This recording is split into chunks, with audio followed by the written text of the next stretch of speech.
আজকে আবার ফিরা আটা দিয়ে সোডা বানানো লাগবো। আজকে আবার চাইলের গুঁড়া নাইগা, আটা দিয়া সোডা বানাই। শাশুড়ির মন চাইছে সোডা দিয়া গুস্তে ঝুল দিয়ে খাইব।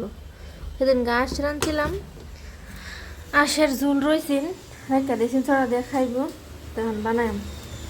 আজকে বৃষ্টির দিন কইছি আজকে অন্য কিছু বানায়াম, দেখি কিতা কিতা বানান যায়।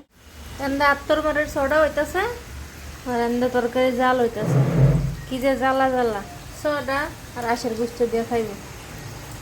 কিতা নাস্তা বানাইব আমি চিন্তা করতেছিলাম, কিন্তু হইতেছিল না, কি মানে মাথাতে আইতেছিল না। সোডা যে বানাইম, সোডা কিতা দেখাইম, আঁশের জুল যে ইন্দা রাইকে দিছে হরি, এটা তো আমি কইতারি না। এই সোডা হয়েছে। এরপরে চাইল আর ডাল কতলা বিদায় ছিলাম যে কোনো কিছু যেহেতু বানাইতাম না, কটা বড়া বানায় খাওয়াই আমার দেবরের রে, জামাই রে, আমরা সবাই মিলে বড়া খাইম, পেঁয়াজও খাইম আর কি। আটকার মাঝে বাটকা এটা বিদায় আলছি, এর মধ্যে হেলায় সোডা বানাও, কি মনটা লাগে কই না আপনারা। মাত বাড়ি পড়ে না, মাত বাড়ি পড়ে এনটা একটা করবার লেগে লইছি, এনটা আরেকটা বানানো লাগছে। কিতা করাম, একটাই খাওয়া লাগবো, সেটা বাইকটা থয়ে দিয়াম ফিরি তো।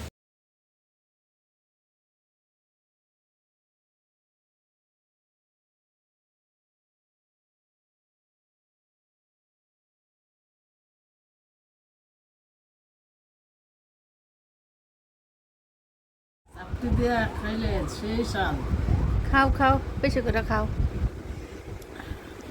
বর্ষাকালে, এই বর্ষাকাল আজকে মেঘের মাঝে,